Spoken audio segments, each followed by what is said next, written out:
Salaamaaleykum wa rahmatullah mbokk yi ñu ngi ñëwaat ak yéen ci seen chaîne YouTube bi pour ñëw andil leen benn secret bu am solo ci Tabbat Yada mu nekk secret kaaraange bu am solo ci wàllu protection nga xamante ni képp ku la laal rek mu soobee la du ko nettali waaw parce que jamono léegi dafa doy waar lool nit ñi léegi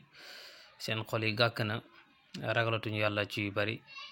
waaye secret bi nii ngeen koy bindee ret nga def Tabbat Yada bi nii nga bind ko juróom-ñaari yoon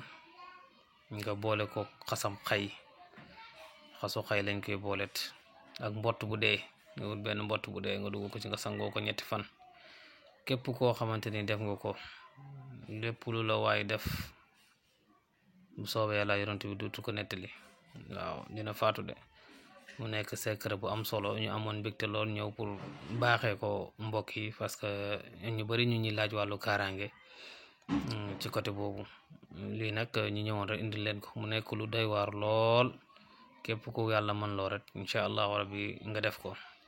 ku ci am tamit leen lu lënt rek incha allah numéro boobu noonu numéro whatsapp bi la mën nga ñëw contact bu defee ñu leeralal la ko ci kàttanu yàlla incha allahu rabbi